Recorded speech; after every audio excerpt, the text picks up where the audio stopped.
தொடுதிரை மடிக்கணினி இணையம் வாயிலாக போட்டித் தேர்வுக்கு ஆயத்தமாக இருக்கின்ற அன்பான போட்டித் தேர்வு ஆர்வலர்களே, தமிழ்நாடு அரசு நடத்துகின்ற TNPSC group 1, group 2, group 2A, group 4 மற்றும் விஏஓ போன்ற அனைத்து போட்டித் தேர்வுகளுக்கும் பொது அறிவு பாடத்தில் இடம்பெறுகின்ற யூனிட் 3 இந்தியன் ஜியோகிராபி அலகு 3 இந்திய புவியியலில் கடந்த ஆண்டுகளில் கேட்கப்பட்ட கேள்விகளின் தொகுப்பு தான் நம்ம ஒரு சில வீடியோ தொகுப்பாக பார்த்தோம். அதனுடைய தொடர்ச்சி தான் இந்த வீடியோ தொகுப்பு. இந்த வீடியோ தொகுப்பில் ஒரு சில கொஸ்டின்களை நாம் பகுப்பாய்வு செய்வோம்.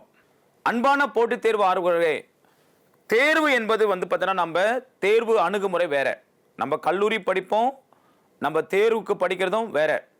ஆனால் தேர்வு அணுகுமுறைக்கு பொறுத்தவரையும் நம்ம என்ன பண்ணணும், சிலபஸை பார்க்கணும். சிலபஸோடு சேர்ந்து நடந்த இந்த பாடத்திட்டத்திற்கான கேள்வித்தாள்களை பார்க்கணும். இப்போ நம்ம படித்தது 50%னா 50% நம்ம எழுதி பார்க்க வேண்டும். எத்தனை நம்பர் ஆஃப் டெஸ்ட் நம்ம எழுத தான் நம்முடைய படித்ததை நினைவு வைத்து கொள்ள முடியும். படித்தது நம்ம தேர்வுக்கு நம்ம என்ன பண்ண முடியும், எக்ஸாம்பிளை எளிதாக அணுகுமுறது, எளிமையாக எழுந்து எலிமினேட் பண்ணுறதுக்கெல்லாம் நம்மளுக்கு தேர்வு தான் ரொம்ப முக்கியம். அவ்வண்ணத்தில் பார்த்தோன்னா நம்ம டிஎன்பிசியில் கடந்த ஆண்டுகளில் நடைபெற்ற கேள்வித்தாள்களை நம்ம அணுகிறது அடுத்து வரக்கூடிய தேர்வுக்கு நமக்கு மிக பயனுள்ளதாக இருக்கும். அந்த வகையில் தான் நம்ம ஒவ்வொரு சப்ஜெக்டாக பார்த்தோன்னா பார்த்து கொண்டு இருக்கிறோம். இன்றைய எபிசோடில் புவியியல் பாடத்தில் 3வது வீடியோ தொகுப்பில் நம்ம ஒரு சில கொஸ்டின்களை பார்க்க போகிறோம். கொஸ்டின் நம்பர் பாருங்கள், கீழ்கண்டவற்றை சரியாக பொறுத்துகன்னு கேட்குறாங்க.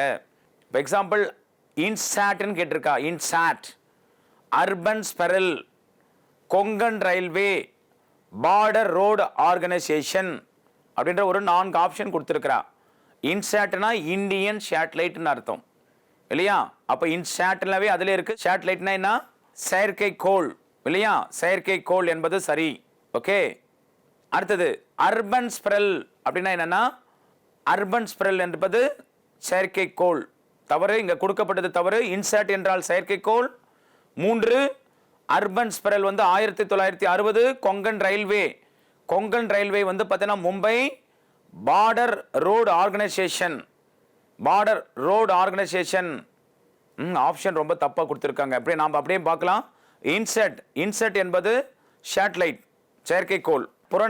Urban sprawl urbanisation. அப்போ 1க்கு 3, பிக்கு 4, பிக்கு 4. கொங்கன் ரயில்வே பார்த்தீங்கன்னா Konkan railway Mumbai. Border road organisation 1 1960. அப்போ ஆப்ஷன் பார்த்தோன்னா இன்சாட், இன்சைட் என்பது செயற்கைக்கோள். 3 அர்பன் ஸ்பெரல் புறநகர் நகர்வல் என்பது அர்பனைசேஷன். ஈவன் கொங்கல் ரயில்வே என்பது ஹெட் குவார்ட்டர்ஸ் மும்பை. எல்லைப்புற சாலை நிறுவனம் 1960 நிறுவுறாங்க. அப்போ 3, 4, 1, 2, 3, 4, 1, 2. அப்போ இங்கே 4ல் எதுவுமே இங்கே கொடுக்கல. Answer was 3, 4, 1, 2. 3, 4, 1, 2 இங்கே மாற்றிக்கங்க. 4ல் 3, 4, 1, 2 என்பது சரி. 7 சொல்றது 4 மாற்றி போட்டுங்க. 3, 4, 1, 2. அப்போ இன்சாட் என்பது செயற்கைக்கோள். அப்போ உலகில் முதலான ஒரு செயற்கைக்கோள் எதுனா ஸ்புட்னிக், ரஷ்ய நாட்டை சார்ந்த செயற்கைக்கோள் தான் ஸ்புட்னிக். 1957. இந்தியாவுடைய முதல் செயற்கைக்கோள் எதுனா ஆரியப்பட்டா 1975. ஓகேவா? அர்பன் ஸ்பெரல்னா நகரமயமாதல், நகரமயம் புறநகர் பரவல். குறிப்பாக இந்தியாவில் மிக வேகமாக நகரமயமாதலில் ஒரு மாநிலம் தான் தமிழ்நாடு. தமிழ்நாட்டினுடைய நகரமயமாதலுடைய சதவீதம் 49.6. அப்போ என்னன்னா பார்த்தீங்கன்னா ரோட்வே டிரான்ஸ்போர்ட் எல்லாம் ரொம்ப வேகமாக குரோ ஆகிறதுக்கு காரணம் என்ன, நகரமயமாதல். இதை தான் பார்த்தீங்கன்னா 11வது 5ஆண்டு திட்டத்தில் டாக்டர் ஏபிஜே அப்துல் கலாமுடைய ஒரு திட்டம் தான் புரா, PURA, புரா. புரா என்பது providing urban amenities in rural area, providing urban amenities in rural area. இந்த கான்செப்ட் 10வது 5ஆண்டு திட்டத்தில் டாக்டர் ஏபிஜே அப்துல் கலாம் சொல்லி 11 5ஆண்டு திட்டத்தில் நடைமுறைப்படுத்துறாங்க புரா. அப்போ அர்பன் ஸ்பெரல் என்பது நகரமயமாதல். கொங்கன் ரயில்வே, இந்த கொங்கன் ரயில்வே 1960ஆம் ஆண்டு ஏற்படுத்தப்பட்டது. கொங்கன் ரயில்வேவுடைய headquarters Mumbai. Border road organisation எல்லைப்புற சாலை நிறுவனம் 1960 ஏற்படுத்தியிருக்கிறாங்க. அப்போ கீழ்கண்டவற்றை சரியான பொறுத்துக. இன்சாட் என்பது செயற்கைக்கோள், அர்பன் ஸ்பிரல் புறநகர் பரவல் என்பது நகரமயமாதல், கொங்கன் ரயில்வே உடைய தலைமையகம் மும்பை, பார்டர் ரோடு ஆர்கனைசேஷன் 1960. அப்போ கொடுக்கப்பட்ட ஆன்சர் 3, 4, 1, 2 என்பது சரி. அப்போ ஏ வந்து பார்த்தீங்கன்னா 4, 3 கொடுத்துருக்காங்க, அது 3, 4, 1, 2. Answer was A is the correct answer. அடுத்த கேள்வி, assertion and reason. In India first census was carried out in the year 1872. இந்தியாவில் மக்கள் தொகை கணக்கெடுப்பு 1872 தொடங்கப்பட்டது. Reason, but the first complete and synchronised census was conducted in 1881. காரணம் என்னவா? முழுமையான முதல் மக்கள் தொகை கணக்கெடுப்பு 1881 தான் மேற்கொள்ளப்பட்டது.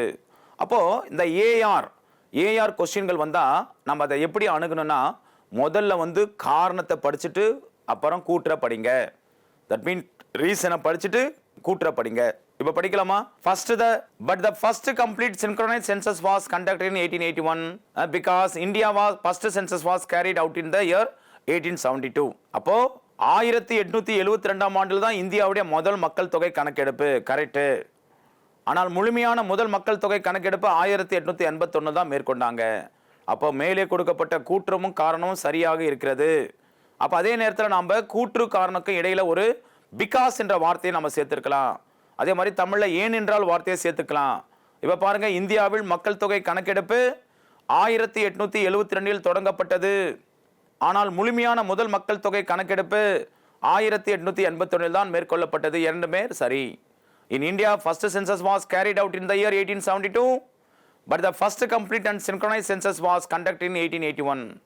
அப்போ A and R is true and R is the correct relevant to A. A மற்றும் R இரண்டும் சரி.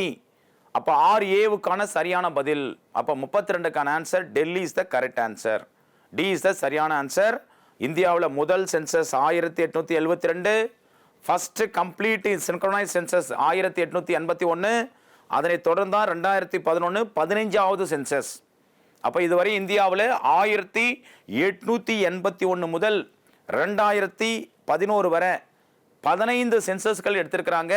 சென்சஸ் என்பது ஒவ்வொரு 10 ஆண்டுக்கு ஒரு முறை எடுக்கிற ஒரு நிகழ்வு, ஒரு பதிவு. இது வந்து பார்த்தீங்கன்னா மினிஸ்ட்ரி ஆஃப் ஹோம்ல இருக்கிற சென்சஸ் கமிஷனர், இந்தியாவில் முதல் குடிமகனான பிரசிடென்ட் ஆரம்பிச்சு இந்தியாவில் கடைக்கோடி மக்கள் வரையும் எடுக்கிறது தான் சென்சஸ். சென்சஸ் என்பது ஒவ்வொரு 10 ஆண்டுக்கு ஒரு முறை எடுக்கிறாங்க. அப்போ இந்தியாவில் முதல் சென்சஸ் 1881, கடைசியாக எடுத்த சென்சஸ் 2011. டியூ டு கொரோனானால 2021 இந்தியாவில் மக்கள் தொகை கணக்கெடுப்பு நடத்தலை. கடந்த ஆண்டு வந்து United nation population fund activity அவர்களுடைய கணக்கின்படி, அவர்களின் கணக்கெடுப்பு அறிக்கையின்படி உலகிலே மிக மக்கள் தொகை கொண்ட மாநிலம் எதுனா இந்தியா. உலகிலே மக்கள் தொகை கொண்ட நாடு எதுனா இந்தியா. இந்தியாவில் மக்கள் தொகை எவ்வளோனா 142 கோடியே 40 லட்சம் அல்லது 142 கோடி 80 லட்சம். கடந்த 200 ஆண்டுகளாக உலகில் மக்கள் தொகை மிக்க நாடு, முதல் நாடு எதுனா சீனா. இன்று பார்த்தீங்கன்னா கடந்த 2 ஆண்டுகளில் இந்தியா மக்கள் தொகை சீனாவோட 25 லட்சம் அதிகமாக என்னவா முன்னேறி அதிக இடத்தை பிடித்து உலகிலே அதிக மக்கள் தொகை கொண்ட நாடு இந்தியா என்ற நாடு வந்து முதல் இடத்தை பெற்றுள்ளது. சீனா 2வது நாடு. அப்போ United nation population fund act படி இந்தியாவின் மொத்த மக்கள் தொகை எவ்வளோனா 142 கோடியே 80 லட்சம். அதை வந்து தமிழ்நாட்டுடைய மக்கள் தொகையை ஜெர்மனி நாட்டோட கம்பேர் பண்ணுறாங்க. அப்போ இந்தியாவில் பிமாரு மாநிலங்கள், பீகார், மத்திய பிரதேஷ், ராஜஸ்தான், உத்தரப்பிரதேஷ் போன்ற 4 மாநிலங்களை மட்டுமே 50% மக்கள் தொகை கொண்ட மாநிலங்களாக திகழ்கிறன. அப்போ இந்தியாவில் முதலாவது சென்சஸ் வந்து 1872, first complete synchronised census was conducted 1881. அப்போ 2 கூற்றுமே சரி. அடுத்த கேள்வி, according to 2011 census dash percent of the main worker in Indian labor force as employed in the agriculture and allied activity. 2011 மக்கள் தொகை கணக்கீட்டின்படி இந்தியாவில் 48.9% முக்கிய தொழிலாளர்கள் வேளாண்மை மற்றும் அதன் துணை துறைகளில் பணியாற்றுகிறார்கள். அப்போ 48.9% The 2011 census, 48.9% of the main worker in Indian labor force as employed in the agriculture sector and allied activity. குறிப்பாக இந்தியாவில் 48.9% முக்கிய தொழிலாளர்கள் வேளாண்மை மற்றும் அதன் துணை துறைகளில் பணியாற்றுறாங்க என்பது சரியான விட. 33 can answer Bombay. அடுத்த question, IGRISAT is related to. IGRISAT dash உடன் தொடர்புடையது. Land selling, dry land farming, livestock, fertilizer subsidy. அப்போ IGRISAT எதனுடைய தொடர்புடையதா? நில உச்ச வரம்பா, வறண்ட நில விவசாயம், கால்நடை, உரத்துக்கான மானியம். அப்போ IGRISAT என்பது வறண்ட நில விவசாயம், ட்ரை லேண்ட் ஃபார்மிங்குடன் தொடர்புடையது தான் இந்த IGRISAT. Answer was B. 2 சரியான விட. அடுத்த கேள்வி, life in Indian is primarily based on agriculture which is depend for its very extension on. இந்தியாவின் வாழ்வாதாரம் வேளாண்மையை முன்னிட்டே உள்ளது. அத்தகைய வேளாண்மையின் இருப்பு அதிகமாக சார்ந்திருப்பது தென்மேற்கு பருவமழை, சவுத் வெஸ்ட் மான்சூன். இந்தியா என்றால் south west monsoon, whereas Tamil Nadu என்றால் வடகிழக்கு பருவமழை. குறிப்பாக அக்டோபர் மாதங்களில், டிசம்பரில் சென்னையில் ஏற்படுகின்ற வெள்ளப்பெருக்குக்கு காரணமே வடகிழக்கு பருவமழை. கடந்த ஆண்டு 2021 மிக்ஜாம் புயல் குறிப்பாக சென்னை மற்றும் தூத்துக்குடியில் காயல் பட்டினத்தில் ஒரே நாள் 958.5 சென்டிமீட்டர் மழை பதிவானது நமக்கு எல்லாருக்குமே தெரியும். அப்போ இந்தியாவின் வாழ்வாதாரம் வேளாண்மை முன்னிட்டே உள்ளது. அத்தகைய வேளாண்மையின் இருப்பு அதிகமாக சார்ந்திருப்பது எதுனா தென்மேற்கு பருவமழை, south west monsoon. South west monsoon தான் இந்தியாவினுடைய வாழ்வாதாரம். The life in India is primarily based on agriculture which is depend for its very extension on south west monsoon. இந்தியாவின் வாழ்வாதாரம் வேளாண்மை முன்னிட்டே உள்ளது. அத்தகைய வேளாண்மையின் இருப்பு தென்மேற்கு பருவ காலத்தை சார்ந்துள்ளன, சவுத் வெஸ்ட் மான்சூன். அடுத்த கேள்வி, the largest wind farm of India dash district is located in Tamil Nadu. இந்தியாவில் மிக பெரிய காற்றாலை தமிழ்நாட்டில் எந்த மாவட்டத்தில் அமைந்துள்ளது? முப்பண்டல் கன்னியாகுமரியா, ஓடப்பிராரம் சிதம்பரனார், அந்தியூர் கோயம்புத்தூர், எடர்பாளையம் கோயம்புத்தூர். அப்போ இந்தியாவில் மிகப்பெரிய காற்றாலை விண்டு ஃபார்ம் எங்கே இருக்குன்னா முப்பண்டல் கன்னியாகுமரி. ஆரல்வாய் முப்பண்டல் இதுதான் தமிழ்நாட்டில் மிகப்பெரிய, அதாவது largest wind farm of India, Kanyakumari district. அப்போ Muppandal of Kanyakumari district is located in Tamil Nadu, largest wind farm of India. இந்தியாவில் மிகப்பெரிய காற்றாலை தமிழ்நாட்டில் முப்பண்டல் கன்னியாகுமரி மாவட்டத்தில் அமைந்துள்ளது. அதே நேரத்தில் national institute of wind energy, இது பார்த்தோன்னா மினிஸ்ட்ரி ஆஃப் ரினவல் மிஷன், அந்த மினிஸ்ட்ரியில் national institute of wind energy எங்கே இருக்குன்னா கைவேலி, பள்ளிக்கரணை, சென்னை. அப்போ இந்தியாவில் மிகப்பெரிய காற்றாலை எங்கே இருக்குன்னா முப்பண்டல் கன்னியாகுமரி. முப்பண்டல் கன்னியாகுமரி இந்தியாவில் பெரிய லார்ஜஸ்ட் விண்ட் ஃபார்ம். அடுத்த கேள்வி, who brought tobacco in India in the year 1508? யாரால் புகையிலையை 1508ஆம் ஆண்டு இந்தியாவிற்கு கொண்டு வரப்பட்டது? Arrival of Europeans. அந்த அரைவல் ஆஃப் யூரோப்பியன்ஸில் குறிப்பாக முதல்ல இந்தியாவுக்கு வந்தவங்க யார்? போர்ச்சுகீசியர். அவங்களை தொடர்ந்து தான் டச்சுக்காரர்களை தொடர்ந்து தான் யார்? ஆங்கிலேயர்கள். ஆங்கிலேயரை தொடர்ந்து டேனியர்கள் எடுத்து பிரெஞ்சுக்காரர் வராங்க. ஆனால் இங்கே புகையிலை 1508னாவே அப்போ 1497 தான் முதலாக போர்ச்சுகீசிய மாலுமி வாஸ்கோ ட காமா இந்தியாவுக்கு வரார் இல்லையா? அவங்க தான் பார்த்தீங்கன்னா இந்தியாவில் புகையிலையை அறிமுகப்படுத்துகிறாங்க.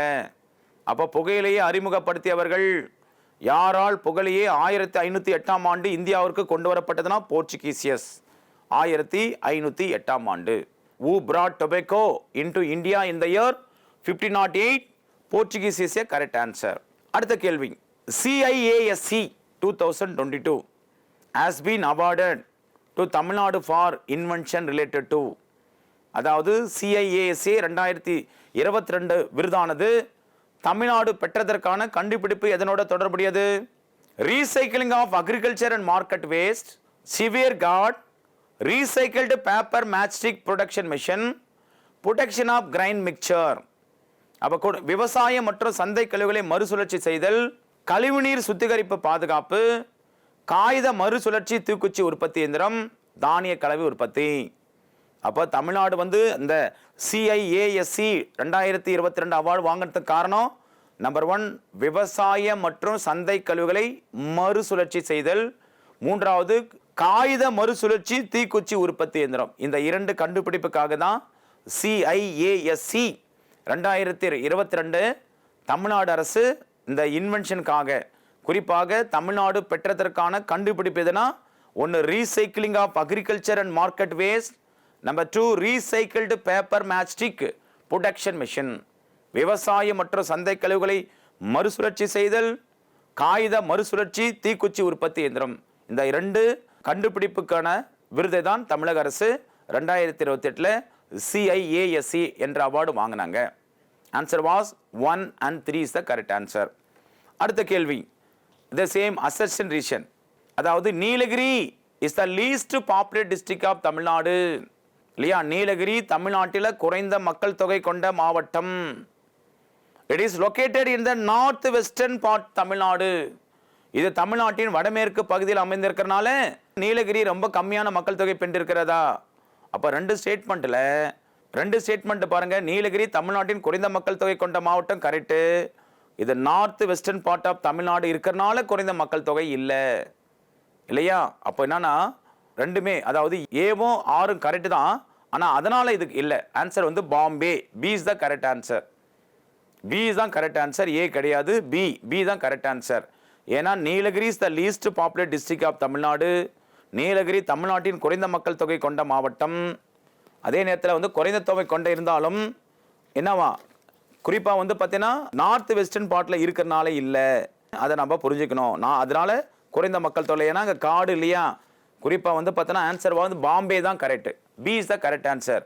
Both A and R true, but R does not explain A.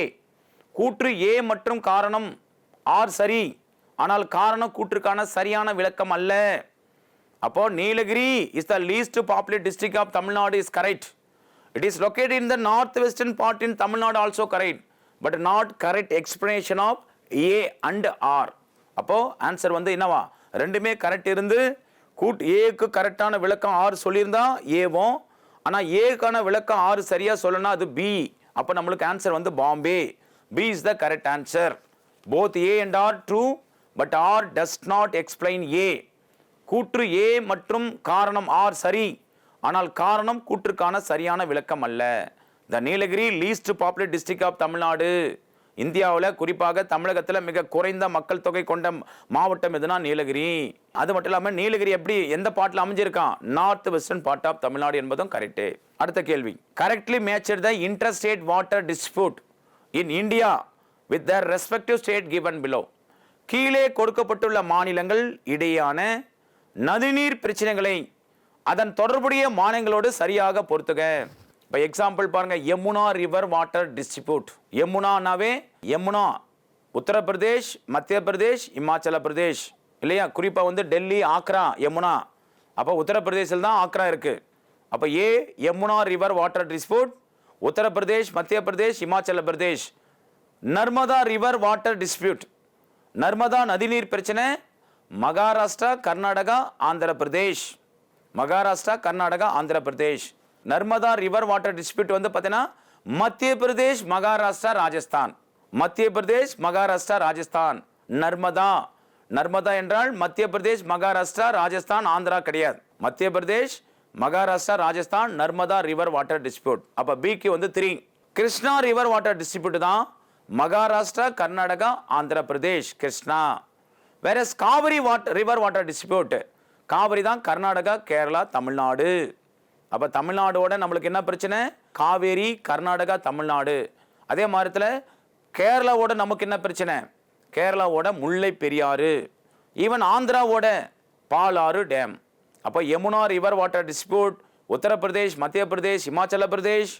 Narmada river water dispute Madhya Pradesh, Maharashtra, Rajasthan. Krishna river water dispute Maharashtra, Karnataka, Andhra Pradesh. வேற Kaveri river water dispute Karnataka, Kerala, Tamil Nadu. அப்போ 2 ஆறுகளுக்கு குறிப்பாக 2, அதாவது வாட்டர் டிஸ்பியூட்னாவே ஆர்டிகல் 262 262, அதாவது 2 என்பது 2 மாநிலங்களுக்கிடையிலே பாய்கின்ற 6 சம்பந்தமா 6 பிரச்சனைகள் சம்பந்தமா சொல்லப்பட்ட சட்ட விதி எதனா 262 ஆர்டிகல் 262. அப்ப தமிழக இந்தியாவில் யமுனா ரிவர் வாட்டர் டிஸ்பியூட் வந்து Uttar Pradesh, Madhya Pradesh, Himachal Pradesh. Narmada river water dispute Madhya Pradesh, Maharashtra, Rajasthan.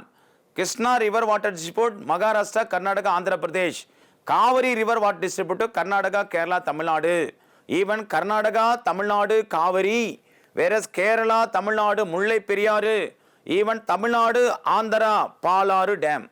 Okay, அப்போ இங்க கொடுக்கப்பட்ட ஆன்சர் வந்து Bombay. B is the correct answer. அடுத்த கேள்வி, the main source of natural அல்கைனிங் are rocks which contain these compound.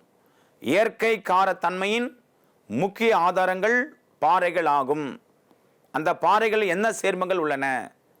Option Delhi carbonate, bicarbonate and hydroxide. Carbonate, bicarbonate மற்றும் hydroxide என்ற சேர்மங்கள் தான் இயற்கை காரத்தன்மையின் முக்கிய ஆதாரமான பாறைகளில் காணப்படுகின்றன. The main source of natural alkaline are rocks which contain carbonate, bicarbonate and hydroxide என்பது these are all component. அப்போ answer was Delhi. The main source of natural alkaline are rock which contain carbonate, bicarbonate and hydroxide compound. இயற்கை காரத்தன்மையின் முக்கிய ஆதாரங்கள் பாறைகள். இந்த பாறைகளில் உள்ள சேர்மங்கள் கார்பனேட், பைகார்பனேட் மற்றும் ஹைட்ராக்சைடு. அடுத்த கேள்வி, match the local wind system with Dhar location. கீழே கொடுக்கப்பட்டுள்ள காற்றுடன் அதன் வீசுகின்ற இடத்தை பொறுத்துக. லோக்கல் விண்டு, லோக்கல் விண்டுனா தலைக்காற்று. லொகேஷன் வீசுகின்ற இடம். ஃபார் எக்ஸாம்பிள் சினூக், சினூக் என்பது ராக்கி மலை, ராக்கி மவுண்டெயின். அர்மாட்டன், அர்மாட்டன் வந்து சென்ட்ரல் ஆப்பிரிக்கா. வேற Karaburan central Asia. Even Loo India and Pakistan. அப்போ கொடுக்கப்பட்ட இந்த 4மே சரியாக பொருந்திருக்கு. 1, 2, 3, 4 என்பது சரி. Local wind and location. சினுலுக், சினூக் என்பது Rocky mountain. Harmattan central Africa. Karaburan central Asia. வேற ஸ்லூ இந்தியா அண்ட் பாகிஸ்தான். தலைக்காற்று ராக்கி மலை, தலைக்காற்று வீசுகின்ற இடம். சினுக் வந்து ராக்கி மலை, அர்மாட்டான் மத்திய ஆப்பிரிக்கா, காரபுரான் மத்திய ஆசியா, லூ இந்தியா மற்றும் Pakistan. 1, 2, 3, 4 option A is the correct answer. அடுத்த question, product geographical indication tagged place. அதாவது பொருட்கள் புவிசார் குறியீட்டு இடங்கள். அதாவது இந்தியாவில் ஜிஐ டேக்னு சொல்லுவாங்க. இந்த ஜிஐ டேக் வந்து அதிகமான பொருட்கள் வந்து பார்த்தீங்கன்னா புவிசார் குறியீடு பெற்ற மாநிலங்களில் தமிழ்நாடு ஒன்று. தமிழ்நாடு அதிகமான புவிசார் குறியீடு பெற்றிருக்காங்க. அதில் முக்கியமான பொருள் இங்கே கொடுத்துருக்காங்க. டர்மரிக், டர்மரிக், வீணா, இல் கார்லிக், கண்டாங்கி சேலை. இப்போ டர்மரிக் மஞ்சள், மஞ்சள் பொறுத்தவரையும் ஈரோடு. இந்தியாவில் குறிப்பாக தமிழ்நாட்டின் மஞ்சள் சந்தை எதுனா ஈரோடு. அப்போ டர்மரிக் ஈரோடு. ஈவன் வீணை, வீணை வந்து தஞ்சாவூர் வீணை. ஈவன் இல் கார்லிக், இல் கார்லிக்னா மலைப்பூண்டு கொடைக்கானல். ஈவன் கண்டகி சேரை இது வந்து காரைக்குடி. அப்போ product geographical indication tagged place புவிசார் குறியீட்டு இடங்கள். மஞ்சள் வந்து பார்த்தோன்னா ஈரோடு, வீணை தஞ்சாவூர், மலைப்பூண்டு கொடைக்கானல், கண்டாங்கி சேலை காரைக்குடி. டர்மரிக் ஈரோடு, வீணா தாஞ்சூர், இல் கார்லிக் கொடைக்கானல், கண்டகி சேலை காரைக்குடி. அப்போ answer 2, 1, 4, 3 is the correct answer. Option C is the correct answer.